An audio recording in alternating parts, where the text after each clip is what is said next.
Profesor Severo Cuba, es un gusto estar con usted. El día de hoy nos interesa dialogar, siendo usted presidente del Foro Educativo, una institución muy respetada en el país porque ha dado grandes vigas maestras para el pensamiento en relación a la educación y también con propuestas muy concretas de reforma y mejora de la educación peruana. Tenga usted buenos días, ¿cómo está?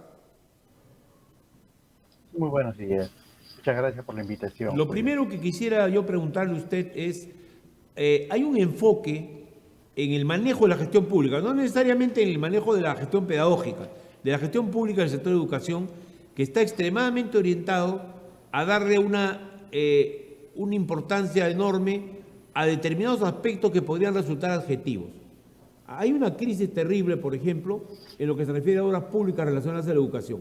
Colegios que no se culminan, una debacle total en una parte de los colegios que se tenían que reconstruir después de lo que ocurrió en Piura.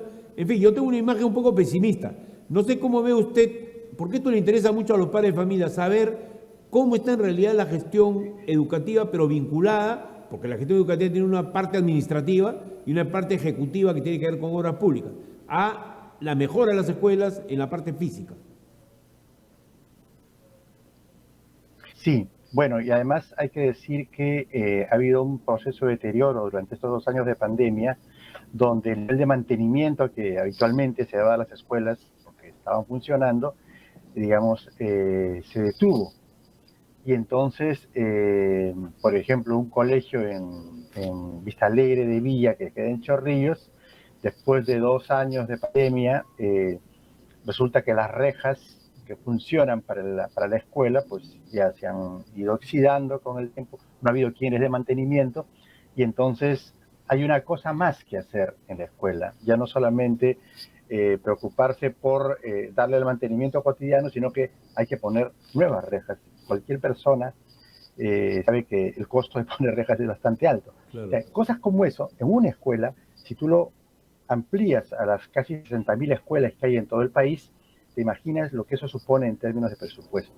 Se ha hecho un diagnóstico de infraestructura y se encuentra que, hay un enorme contingente de escuelas en el país, simplemente necesitan construirse de nuevo, porque la forma en que han sido, digamos, trabajadas en su momento no era el adecuado, no se tuvo orientación, no se tuvo el adecuado financiamiento para cuidar todos los aspectos, y algunas que se han producido, digamos, sobre todo aquellas que ocurrieron durante el gobierno de Fujimori, que una buena cantidad de escuelas se construyeron, en el caso de Lima, por ejemplo, en las periferias, tú encuentras que los tanques de agua que se habían puesto empezaron a rajarse, es decir, como se construía muy rápido, no se tomaban los cuidados necesarios, ¿no? Esa es una realidad. O sea, que cuando eres pesimista, digamos, no te faltan razones para ser pesimista, pero creo que hay que,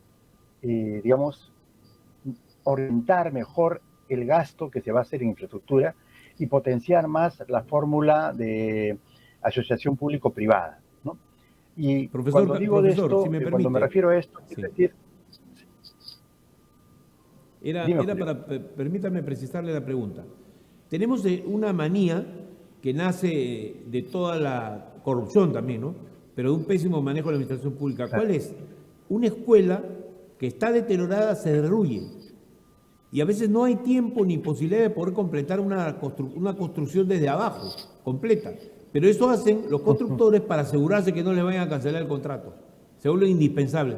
Eso es una barbaridad, disculpe usted la expresión, pero es una barbaridad porque lleva a que en muchos casos puede usted hacer una reparación integral que va a costar plata mientras logra tener el espacio que tiene que ser en vacaciones, en un momento que no tengan los alumnos para poder construir una escuela completa. Se derrumban las escuelas. Y hay el caso de algunos colegios en Comas, en algunos lugares del norte del país, donde los estudiantes están estudiando prácticamente en la intemperie producto de esta política. No sé qué opina usted de esto. Claro, eso justamente afecta el derecho educativo, ¿no? Lo que te decía es que el problema está en que no hay un adecuado cuidado de esos procesos. Primero, parte de la lógica, particularmente de los actores políticos, sean ministros, presidentes, congresistas, etcétera, es validar o legitimarse frente a la población con estas construcciones. Y entonces la preocupación es cuánto y cuánto más pronto inauguramos una obra. Entonces, hay una presión sobre la administración pública que lleva a acelerar estos procesos, ¿no es cierto? Y eso hace que no se tengan cuidados adecuados. Y entonces pasa lo que tú dices, o sea, se construyen de mala manera estas instituciones educativas, los edificios de las instituciones educativas, y en consecuencia, en el corto o mediano plazo, hay que volverlas a hacer. Se ha hecho un gasto que en realidad sí afecta directamente el tesoro público y afecta a los estudiantes porque tienen que interrumpir el trabajo que están haciendo, el trabajo, digamos, de escolar que realizan, o tienen que realizarlo en precarias condiciones. Entonces, Ahora, no hay... a lo que yo quería referirme, ¿sí? Sí, dile. Lo escucho, sí, a lo que pasa es que tenemos un Sí, a lo que ida y quería vuelta que a veces es referirme es difícil a por la... cómo Adelante, dile. orientar la inversión pública. La infraestructura, en términos de déficit, es muy extensa. Se habla de tener más de 100.000 millones de soles, digamos, necesarios para poder cubrir todo el déficit de infraestructura. Eso hace que pensar en infraestructura educativa se vuelva casi imposible, ¿no es cierto? Entonces, lo que hay que hacer es plantear los puntos más urgentes y plantear, por lo tanto, también prioridades que tienen que ver dónde es más necesaria, más urgente la dotación de recursos de infraestructura y equipamiento. Durante el gobierno de Alan García se hicieron los famosos colegios emblemáticos. ¿Era necesario hacerlos? No. ¿Dónde tenían que hacerse? En otras zonas. Y con esto se acaban de, inaugurar en este último gobierno de Pedro Castillo hasta 3, 4 locales de COAR, de colegios de alto rendimiento. Sí, ahí ha habido una fuerte inversión pública en esto. Pero mientras eso ocurre, tú tienes residencias estudiantiles, muchas de ellas promovidas por las propias comunidades en territorios amazónicos, en territorios andinos, donde prácticamente son espacios de vivienda absolutamente precarios. Si yo tengo que elegir entre construir un COAR y 10 residencias estudiantiles, yo construyo las residencias estudiantiles. Con esto lo que quiero decir es que hay que priorizar de acuerdo a la lógica del derecho y de acuerdo a la lógica de mayor vulnerabilidad. ¿No es cierto? Se dan casos en que una municipalidad quiere invertir, esto es bien complejo, en educación, y entonces va al colegio que está en la capital del distrito de la provincia y decide que van a arreglarle la oficina administrativa del director, el subdirector del colegio más Doctor, importante. ahí hay un Sin tema, embargo, si a me media permite, hora... ahí hay un tema que a mí me parece que es clave, que es que en este país las obras se hacen por impulso de las autoridades. No se olvide usted que Odebrecht nos creó un tremendo problema con 40.000 soles en obras que hasta ahora no se han terminado, debido a que estas obras ellos las planificaron, ellos hicieron los estudios. Y hasta eso se premia en la administración pública, hasta hace poco se premiaba con otorgar la obra a quien te hiciera el estudio. Entonces eso lleva a una cadena no solamente de corrupción muchas veces, sino de ineficiencia. O sea, termina por no haber exigencias debidas a los que construyen. Entonces, aquí la gran pregunta es la siguiente. Reparamos las aulas, que yo creo que es el corazón de lo que tiene que haber reparado en una escuela, o nos metemos a hacer obras por generación espontánea. Más aún, lo más importante, no hay planificación. Y usted sabe la importancia que tiene la planificación para que las acciones sucesivas del Estado vayan acumulando fuerzas a favor de una mejora sustantiva en la educación. Si son 100.000 millones lo que necesitamos, se trata de ir haciendo las obras de 5.000 en 5.000, aunque demoremos 20 años, no hay problema, pero hay que ir haciendo las obras de una manera sistemática y ordenada. Creo que la planificación podría ser de repente un elemento clave que quizás Foro Educativo podría aportar a hacer una exigencia que esa planificación sea realidad, porque también en el plano regional no se cumple con ello, ¿no? Así es, el tema de la planificación, justamente como tú dices, uno tiene que mirar el largo plazo. El problema es que las autoridades políticas que se eligen cada 4 años o cada 5 años están mirando básicamente su corto plazo. y no entienden que tienen que respetar estos procesos y estos consensos. Por eso es importante también la vigilancia social, la vigilancia de los padres de familia y de otras autoridades, para que le den prioridad. O sea, si hacemos un plan como se requiere efectivamente, uno tiene que tomar este criterio de por dónde comienzo. Y hay que comenzar por donde hay mayor precariedad, por donde hay mayor vulnerabilidad. Es por ahí donde hay que comenzar. ¿Sí? Y entonces, digamos, historias muy antiguas son aquellas de el profesor que llega a la escuela rural, que está pues a 8 horas caminando y sabe que tiene que dormir en la casa de algún vecino de comunidad o tiene que convertir el aula en dormitorio en la noche porque no hay un espacio donde ocupar. Cuando una escuela rural, por ejemplo, debería tener el espacio para las aulas, un espacio que es lúdico, amplio, multiusos, y tener además una, por lo menos modesta vivienda para el maestro o los maestros que trabajan en esa escuela en una sola rural, porque tienen que pernoctar ahí, no hay otra manera. Cosas que venimos repitiendo por décadas, no por años, por décadas, y que sin embargo no se implementan. Y cuando se va a construir, se construye ahí donde se ve, donde van a ir las cámaras de televisión a filmar eso.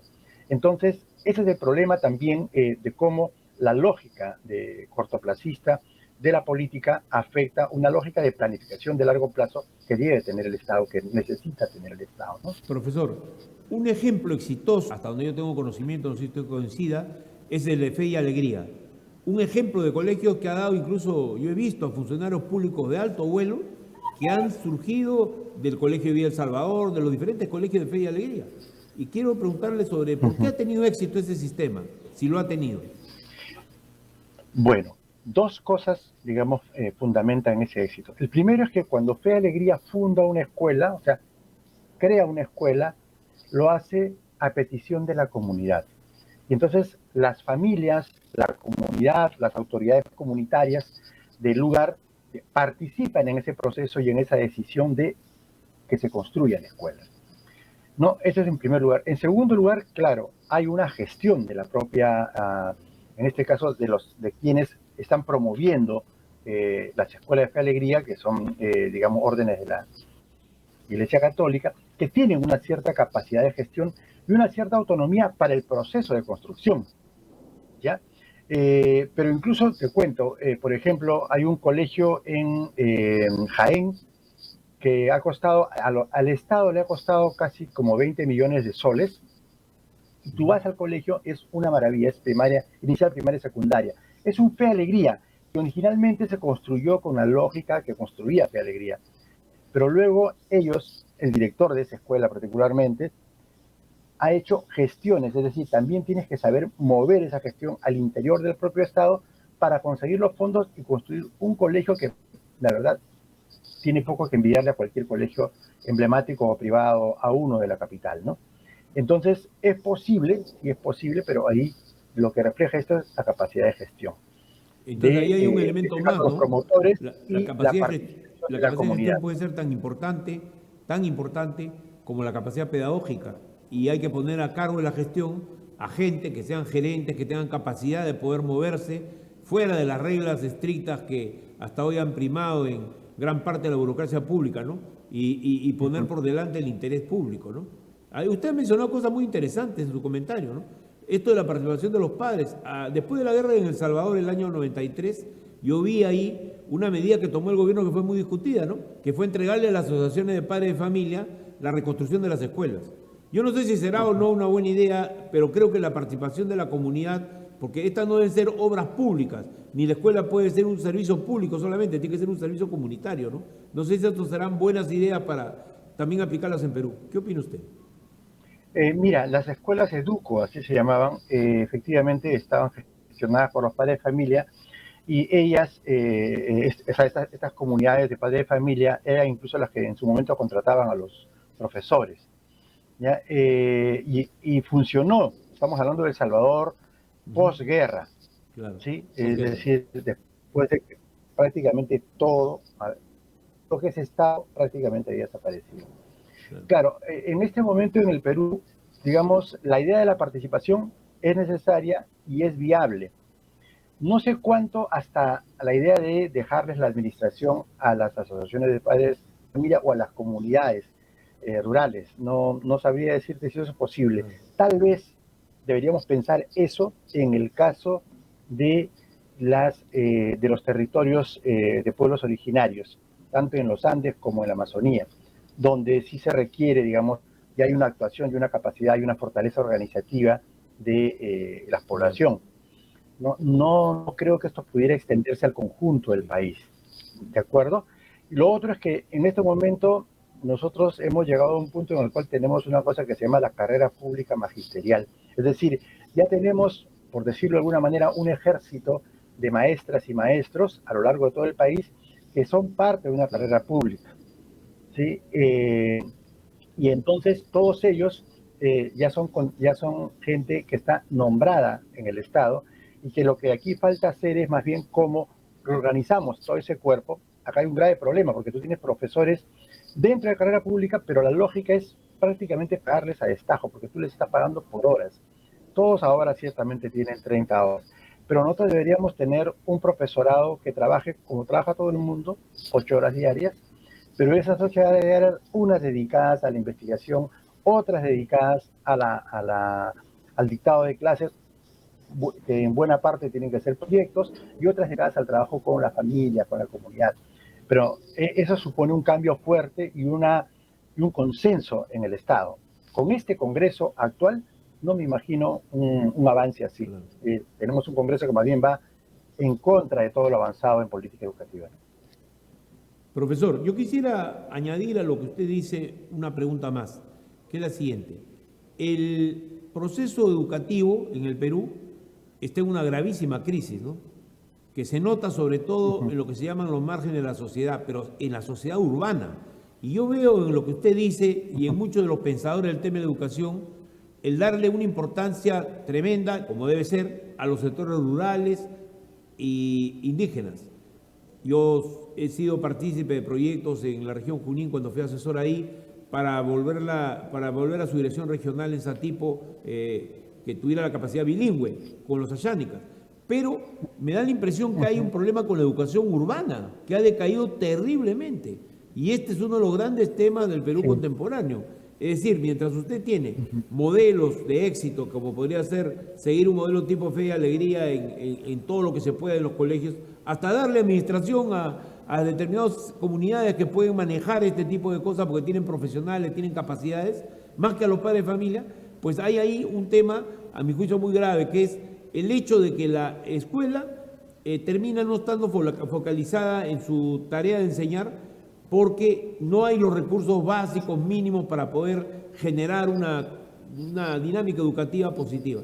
Me refiero a que los centros urbanos no hay, por ejemplo, televisión por cable para poder usarse en los colegios. No hay pizarras inteligentes, como se hay en muchos otros países de América Latina. No hay recursos elementales para poder unir ese entretenimiento que los jóvenes reciben por el TikTok, unirlo a la escuela de manera que haya un tipo de presencia mucho más dinámica, basada en las redes sociales o basada en el uso del Internet. En fin, no abundo en eso, pero creo que ahí hay un ángulo de privilegiar también lo urbano por la crisis que está atravesando, es muy grave. Ciertamente, cuando yo hablo de lo indígena, originario, rural, afrodescendientes, también hablo de sectores que, digamos, históricamente han tenido condiciones son la parte más delgada de la pita en este mundo de la desigualdad social y educativa de nuestro país. Pero eso no quiere decir que estemos de maravillas en el mundo urbano, como tú señalas, al contrario. En el mundo urbano también hemos tenido un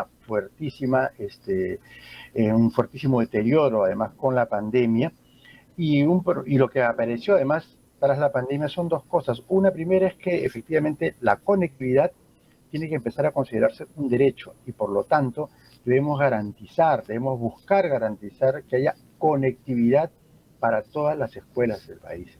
Y de ser posible, habría que pensar en una conectividad, digamos, un acceso universal, ¿no? Porque el problema es que si un niño o un joven, un adolescente, recibe una tarea y se va, digamos, con su tablet a su casa, a trabajar y no tiene conectividad en su casa, entonces es lo mismo que nada. O suben a los cerros, como se ha visto en la pandemia, es un problema ¿no? gravísimo. Para poder captar con el celular. Es algo dramático lo que pasa en el Perú. Sí, y mira, han subido a los cerros incluso para buscar señal de televisión, señal de radio, ya no te digo de internet, claro, de radio. Claro. Han subido a los cerros. ¿Ya? Entonces, claro, eso demuestra un problema de dificultad de conectividad que hay que atender.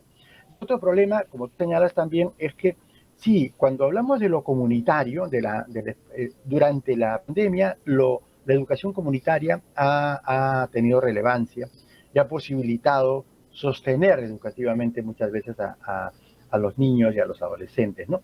Esta idea creo que tiene que llevarnos a replantear la experiencia en las escuelas, porque las escuelas siguen un modelo industrial, un modelo fordiano, un modelo en el cual todos están metidos en un aula, calladitos, escuchando a un profesor. Eso hace rato que fracasó. Claro. Tenemos que procurar que la experiencia educativa sea una experiencia creativa, sea una experiencia de pensamiento crítico, investigativo, y además, ¿sabes qué? Necesitamos que las escuelas sean seguras. ¿Has visto lo que acaba de pasar hace poco? Un niño que cae de un piso, no se sabe si unos dicen que se tiró porque tenía problemas mentales, lo cual es muy malo decir eso, porque se está culpabilizando a la víctima en este caso. Otros dicen que no, que fue empujado por otros compañeros, lo cual agrava la situación. Y antes de eso hemos visto el caso aquí nomás en Tanilla, de un niño venezolano que fue golpeado por otro niño peruano. La única razón para hacerlo es que el niño era venezolano. O sea, no puede ser que las escuelas no sean espacios de seguridad, espacios de cuidado, espacios de serenidad, de calma, ¿no es cierto?, de aprendizaje, de una ética de cuidado de eso social. Severo, si usted me permite. Y eso pero es fundamental, ¿no? A la escuela le falta ser entretenida, pues. A la escuela le falta ser el espacio del cual usted habla, pero no lo ha mencionado digamos, en los temas que hay que cambiar en la manera que la escuela se aproxima a los alumnos. Yo creo que acá hay un tema muy importante, que es que se considera que la diversión, el juego, el entretenimiento no son parte de la vida de estos chicos y jóvenes que están en una sociedad que está básicamente basada en eso. O sea que su socialización, sus vínculos con la sociedad son a través de medios sociales que los llevan a considerar eso en el centro de su actividad. Entonces aquí hay un tema de un desfase entre la vida diaria de estos chicos, lo que ven en su celular, con lo que reciben en la escuela. Ahí está el desfase además que tiene que ver con lo digital, por supuesto, y tiene que ver también con la pedagogía, ¿no? No sé cómo le parece estas reflexiones. Sí. Mira, en general me parece bien, o sea, de hecho, las escuelas deben ser espacios lúdicos, ¿ya? Ahora bien, aprender, este es un país donde tiene el famoso dicho, se sufre pero se aprende, se dice, ¿no? Y es que el aprender también exige esfuerzo, ¿no? No es lo mismo ver un TikTok o leer un mensaje rápido en el Facebook o en cualquiera de estos programas que leer, pues, no sé, un libro de Julio Verne o un libro de lo que sea. Es un tiempo largo donde la persona tiene que concentrarse, tiene que darse un tiempo para leer. Ese ejercicio es fundamental en la formación de las personas.